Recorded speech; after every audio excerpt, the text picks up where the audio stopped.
আসসালামু আলাইকুম। শুরু করছি নগদ জনপদের খবর, সাথে আছি আমি আল আভি জাহান। এখনকার এই সংবাদ আয়োজন একই সঙ্গে চ্যানেল আই এর ইউটিউব চ্যানেলে এবং চ্যানেল আই এর ওটিটি প্ল্যাটফর্ম আই স্ক্রিনে লাইভ স্ট্রিম হচ্ছে। চট্টগ্রাম মহানগরের চাঁদগাঁও থানা হাজতখানায় মোহাম্মদ জুয়েল নামের এক আসামির মৃত্যু হয়েছে। জুয়েলের পরিবারের দাবি, থানায় নির্যাতনে জুয়েলের মৃত্যু হয়েছে, তবে পুলিশ বলছে আত্মহত্যা করেছে জুয়েল। এই ঘটনায় অতিরিক্ত উপপুলিশ কমিশনার জাহাঙ্গীর হোসেনকে প্রধান করে ৩ সদস্যের তদন্ত কমিটি করে ৭ কার্যদিবসের মধ্যে প্রতিবেদন দেওয়ার নির্দেশ দেওয়া হয়েছে। চট্টগ্রাম থেকে চৌধুরী ফরিদের পাঠানো তথ্য ও ভিডিও চিত্রে সাদিয়া ওমরের রিপোর্ট।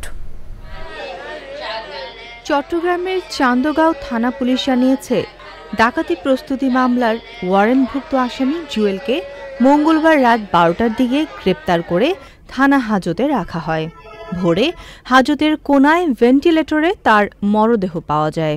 পুলিশ বলছে, গায়ের শার্ট খুলে ভেন্টিলেটরের সাথে ফাঁস লাগিয়ে জুয়েল আত্মহত্যা করেছে। সিসিটিভি ফুটেজ পর্যালোচনা দেখা যায় ৬টা ২৫ ঘটিকায় উক্ত আসামি তার নিজের পরিহিত শার্ট খুলে এটা একটা রোল বানিয়ে সে হাজতখানার পাশে যে আমাদের যে দেয়ালটা আছে লাস্ট এই দেয়ালের উপরে যে ভেন্টিলেটর, এই ভেন্টিলেটরের গ্রিলের সাথে সে ওয়াশরুমের ঠিক উপরের দিকে সে ওইখানে সুইসাইড করে। নিয়ম অনুযায়ী আমাদের সুরতাল কমপ্লিট হয়। তবে জুয়েলের পরিবারের অভিযোগ, তাকে নির্যাতন করে হত্যা করা হয়েছে। আমার স্বামী আমি ভিক্ষা করি, মানিকে ঘরে বুকে ধরে রাখি গো। জুয়েলের বিরুদ্ধে কোতোয়ালি থানায় ডাকাতির প্রস্তুতি ও অস্ত্র আইনে ৭টি মামলা রয়েছে। পুলিশ জানিয়েছে, তার মৃত্যুর ঘটনায় আইনগত ব্যবস্থা প্রক্রিয়াধীন। Sadia Omar, Channel I. নাটোরে বিএনপির সমাবেশে দুর্বৃত্তদের হামলায় কেন্দ্রীয় নেতা মোসাদ্দেক হোসেন বুলবুল সহ ৫ জন আহত হয়েছেন। বুধবার সকালে বিএনপির অস্থায়ী কার্যালয়ের সামনে এই হামলা হয়। এই ঘটনার জন্য আওয়ামী লীগকে দায়ী করেছে জেলা বিএনপি। তাদের অভিযোগ, বেগম খালেদা জিয়ার মুক্তির দাবিতে সমাবেশে বিএনপি নেতাকর্মীদের বক্তব্য চলার সময় আওয়ামী লীগের একদল নেতা কর্মী হামলা চালায়। তারা গুলি ও ককটেল ফাটিয়ে আতঙ্কের সৃষ্টি করে এবং ধারালো অস্ত্র দিয়ে কুপিয়ে ও লাঠি সোটা দিয়ে পিটিয়ে ৫ জন বিএনপি নেতা কর্মীকে আহত করে।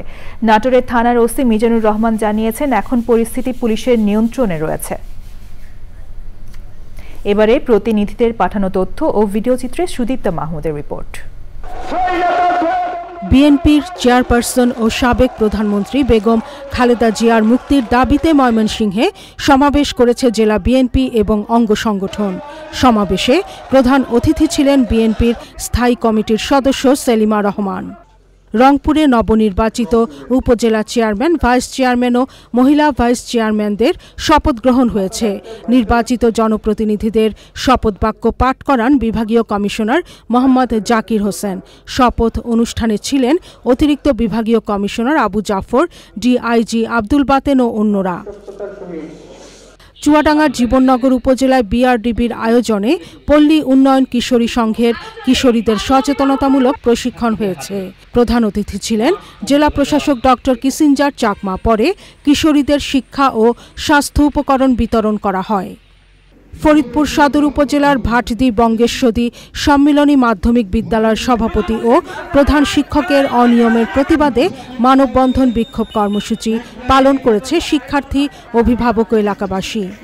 মানিকগঞ্জে শিক্ষক কর্মকর্তাদের অংশগ্রহণের মাধ্যমে জেলা সরকারি গণগ্রন্থাগারে অংশীজনের অংশগ্রহণ বিষয়ক মতবিনিময় সভা হয়েছে। রোটারি ক্লাব অব ময়মনসিংহের ইয়ার লঞ্চিং উপলক্ষে সেলাই machine, rickshaw van, wheel chair ও শিক্ষাবৃত্তি বিতরণ সহ নানান কর্মসূচি পালিত হয়েছে। আলোচনা সভায় প্রধান অতিথি ছিলেন পুলিশ সুপার মাসুম আহমেদ ভূঁইয়া। পরে একটি র্যালি বের করা হয়। নওগাঁয় অবৈধভাবে ব্যবসায়ীদের দোকানঘর উচ্ছেদের প্রতিবাদে মানববন্ধন করেছেন ব্যবসায়ীরা। মানববন্ধনে হাজী মহিউদ্দিন মার্কেটের ভাড়াটিয়া দোকানদার ও ব্যবসায়ী নেতারা অংশ নেন। পিরোজপুরে তথ্য যোগাযোগ প্রযুক্তির মাধ্যমে মহিলাদের ক্ষমতায়ন প্রকল্পের জেলা পর্যবেক্ষণ কমিটির সভা হয়েছে। প্রধান অতিথি ছিলেন জেলা প্রশাসক মোহাম্মদ জাহিদুর রহমান। অব্যাহত ভারী বর্ষণ ও সম্ভাব্য দুর্যোগ মোকাবেলায় রাঙামাটিতে জেলা দুর্যোগ ব্যবস্থাপনা কমিটির সভা হয়েছে।